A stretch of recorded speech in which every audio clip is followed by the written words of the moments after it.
Hello students, twelfth commerce में आपका chapter number 7 discuss कर रहे हैं, जिसमें हम लास्ट लेक्चर ले चुके हैं इम्पोर्टेंस ऑफ सेल्स प्रमोशन के बारे में। इसमें मैंने आपको 5 इम्पोर्टेंस के बारे में समझाया है। नंबर 6 पे आपका जो इम्पोर्टेंस आता है वो आता है एंट्रेंस इन न्यू मार्केट्स।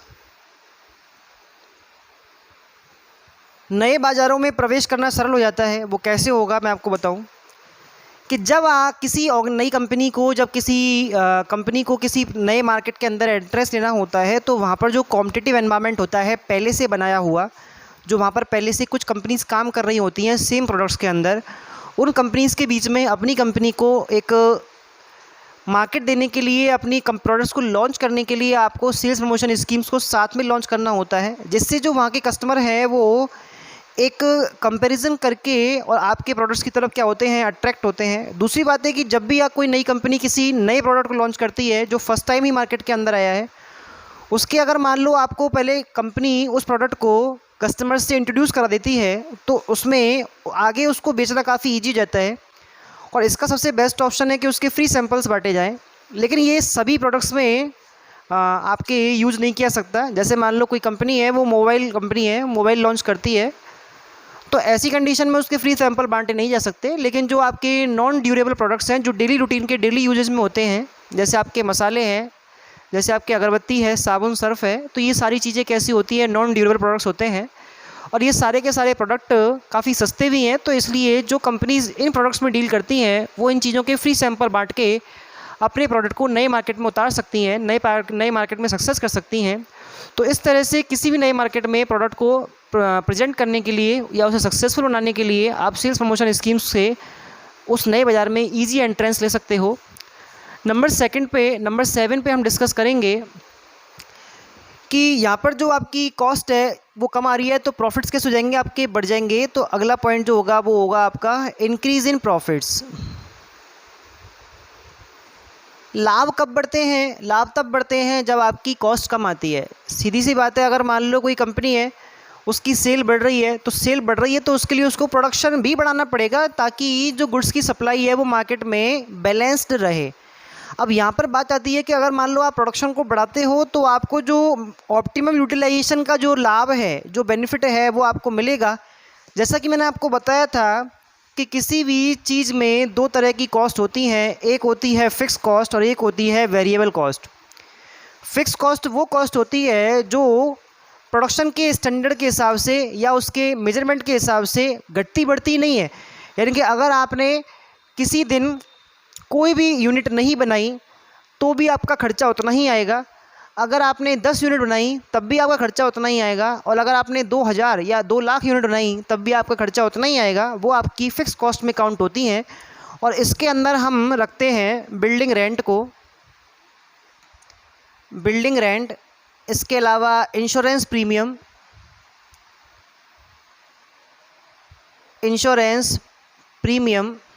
इसके अलावा डेप्रिसिएशन। ये आपके ऐसे खर्चे हैं जो घटते बढ़ते नहीं हैं, उतने के उतने ही रहते हैं।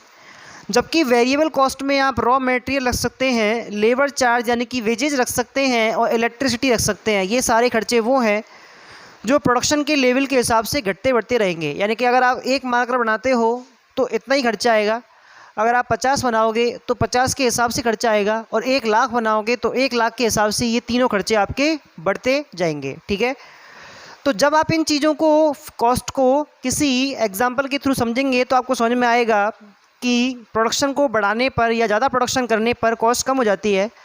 जैसे हम एग्जांपल ले रहे हैं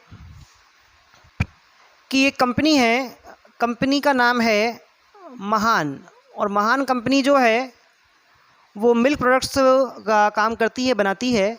तो मान लो कि ये घी बना रही है, और इसके लिए जो बिल्डिंग ली गई है वो बिल्डिंग जो है वो 10,000 रुपये पर मंथ की है।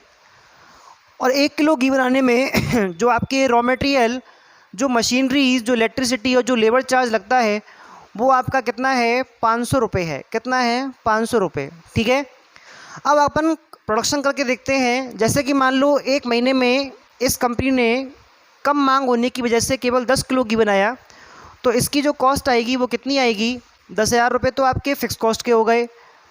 और ₹500 वेरिएबल कॉस्ट के हिसाब से 10 किलो माल के कितने हो गए आपके 5,000 रुपये।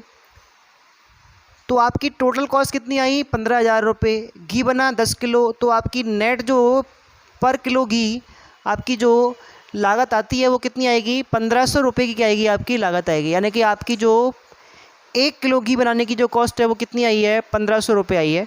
तो इसके हिसाब से आपका जो मार्केट रेट है वो ज़्यादा हो जाएगा। अब मान लो कि इसी यूनिट को अपन बढ़ा के कर रहे हैं ज़्यादा, मार्केट में डिमांड ज़्यादा है तो आपने क्या किया यहाँ पर 100 किलो घी बनाया, और ये 100 किलो घी जो है वो उन्हीं स्टैंडर्ड के हिसाब से है। 10,000 रुपये आपका फ़िक्स चार्ज आ रहा है दुकान को चलाने का, कंपनी को चलाने का, और 500 रुपये आपका क्या आ रहा है 1 किलो घी बनाने का खर्चा आ रहा है। तो यहाँ पर क्या होगा कि 10,000 रुपये तो आपका फ़िक्स चार्ज आ गया, और 100 रुपये के हिसाब से 50,000 रुपये आपके किसके लग गए वेरिएबल कॉस्ट के। तो टोटल नेट कॉस्ट आपकी कितनी हो गई 60,000 रुपये।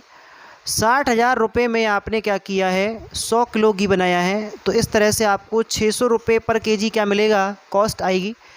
और अगर हम इस लेवल को और बढ़ा दें तो ये कॉस्ट और कम हो जाएगी। और इस तरह से जैसे आप लेवल को और बढ़ाते जाते हैं प्रोडक्शन लेवल को, आपकी कॉस्ट और कम होती जाती है, और इसका जो प्रॉफिट है वो किसको मिलेगा ऑर्गेनाइजेशन को मिलेगा। तो वो चीज़ अपन यहाँ समझ रहे हैं कि जब आप सेल्स प्रमोशन करते हो तो सेल्स प्रमोशन करने से जो आपका ऑर्गेनाइजेशन है उसकी जो कॉस्ट है वो कम होती है, क्योंकि डिमांड बढ़ती है, प्रोडक्शन बढ़ता है। ज़्यादा प्रोडक्शन करते हो तो लागतें कम आएंगी, और लागतें कम आएंगी तो आपका प्रॉफिट बढ़ जाएगा। क्लियर। नंबर 3 पे हम डिस्कस करेंगे मोर फैसिलिटीज़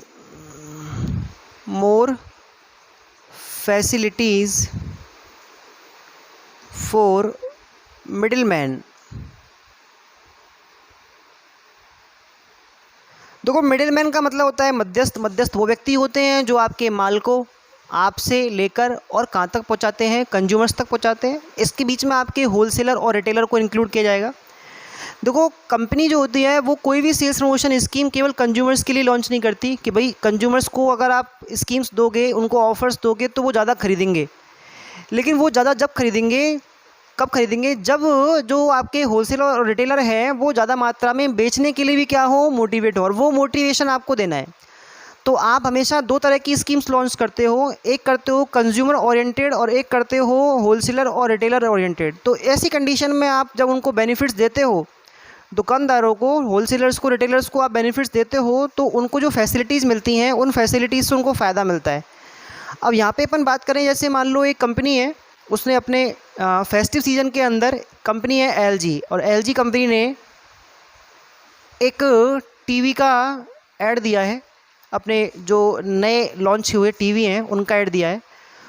तो ये जो ऐड है ये कंपनी तरफ से दिया गया है, और यहाँ पर इसके नीचे सारे डिस्ट्रीब्यूटर जो पूरे आपके स्टेट के अंदर होंगे, आपके सबसे नियर बाई प्लेसेस जिनसे आप इन चीज़ों को ले सकते हैं। भाई आज मान लो मुझे ये टीवी पसंद आ रहा है तो मैं उसको लेने दिल्ली थोड़ी जाऊँगा, मैं चाहूँगा कि ये मुझे अपने शहर में या अपने डिस्ट्रिक्ट में या अपने आसपास के किसी एरिया में अवेलेबल हो जाए। तो उस चीज़ की इन्फॉर्मेशन मुझे कंपनी ही देगी। तो यहाँ पर ढेर सारे रिटेलर्स के नाम दे रखे हैं, इसका फ़ायदा रिटेलर को मिलेगा, उसकी क्या होगी सेल बढ़ेगी। इसके अलावा कुछ कंपनीज़ क्या करती हैं, अपने जो रिटेलर या होलसेलर होते हैं उनके काउंटर के डेकोरेशन के लिए भी क्या करती हैं, उनको खर्चा देती हैं, जिससे वो लाइट बोर्ड वगैरह लगाकर और अपनी दुकान को कच्चा ज़्यादा अट्रैक्टिव बना सकते हैं। इस सब का खर्चा कौन उठाता है, कंपनी उठाती है। तो इससे क्या होता है, जो मिडिल मैन होते हैं उनको काफ़ी सारी फैसिलिटीज़ सपोर्ट मिलता है। ठीक है। और नेक्स्ट नंबर लास्ट ये 9 जो है वो है improvement in standard of living. Standard of living का मतलब होता है जीवन स्तर। जीवन स्तर सुधरता कैसे है भाई, आज मान लो आपको मार्केट की ज़्यादा नॉलेज नहीं है और आपका माइंड सेट है कि मुझे 20 रुपये वाला साबुन ही परचेज़ करना है, या मुझे 10,000 रुपये वाला मोबाइल ही परचेज़ करना है। अब आपको ये पता नहीं है कि दूसरी कंपनी जो है वो कंपैरेटिवली इन पे कुछ ऑफ़र्स दे रही हैं, कुछ कैशबैक ऑफ़र्स दे रही हैं, कुछ स्कीम्स दे रही हैं, कुछ गिफ्ट दे रही है। अगर मान लो कोई दूसरी कंपनी उसी कॉन्फ़िगरेशन वाले मोबाइल को आपको 8,000 रुपये में दे रही है, तो आपके पास 2,000 रुपये एक्स्ट्रा बच जाते हैं, और इस एक्स्ट्रा बचे हुए पैसों से आप कोई नई चीज़, कोई अलग चीज़ खरीद सकते हैं जो आपके स्टैंडर्ड को बढ़ाए। तो वो चीज़ यहाँ पे है सेल्स प्रमोशन स्कीम से जो आपके फैसिलिटीज़ कंज्यूमर्स को दी जाती हैं, उनसे जो कंज्यूमर होता है उनके जो पैसे होते हैं वो सेव होते हैं, पैसों की सेविंग होती है, और उस सेविंग से जो एक्स्ट्रा पैसे होंगे उनसे आप वो अलग प्रकार की चीज़ें, दूसरी वस्तुएं खरीद सकते हैं, और ऐसी वस्तुओं से उनका जो स्टैंडर्ड है वो बढ़ जाता है। ठीक है, तो यहाँ पर जो इम्प्रूवमेंट है किस में, स्टैंडर्ड ऑफ लिविंग में, वो आपका आएगा। तो इस तरह से आपने सेल्स प्रमोशन के इम्पोर्टेंस के बारे में पढ़ा।